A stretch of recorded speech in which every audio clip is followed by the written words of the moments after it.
Est-ce que vous saviez que la structure de l'univers est remarquablement similaire à celle de notre cerveau? Cette découverte est le fruit d'une collaboration entre deux chercheurs, l'astrophysicien Franco Vazza et le neurochirurgien Alberto Feletti.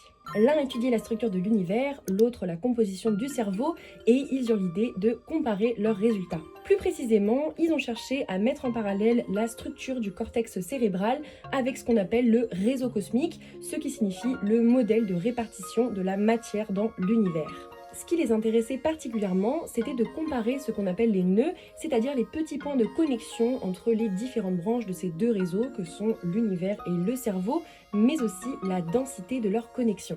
Franco Vazza fut complètement frappé par les résultats de leur étude qui soulèvent en toute aisance, et je cite, un niveau de similitude fascinant. Effectivement, il découvre que malgré leur différence de taille, qui est tout de même de 27 ordres de grandeur, les deux modèles se chevauchent en quelque sorte. Et pour de nombreux physiciens, il serait complètement indécent d'ignorer cette similitude. Cette découverte n'a pu qu'éveiller les esprits des adeptes du panpsychisme, une théorie selon laquelle La conscience. serait quelque chose d'intrinsèque à la réalité et ne proviendrait pas nécessairement de la matière. Et si l'on suit cette idée, cela voudrait dire que toute création de l'univers possède une forme rudimentaire de conscience, y compris les particules élémentaires. Concernant cette théorie, l'astrophysicien Franco Vazza, malgré sa découverte exceptionnelle, reste dubitatif.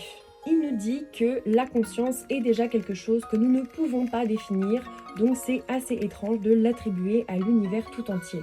Il précise également que ce n'est pas parce que deux choses ont la même structure qu'elles ont nécessairement la même nature. Et quand bien même si l'univers a l'image d'un cerveau pensé, en utilisant son réseau de manière similaire, il lui faudrait une éternité pour que ces signaux qui vont tout de même à la vitesse de la lumière parcourent le cosmos. En d'autres termes, si l'univers venait à penser, eh bien il le ferait de manière très lente.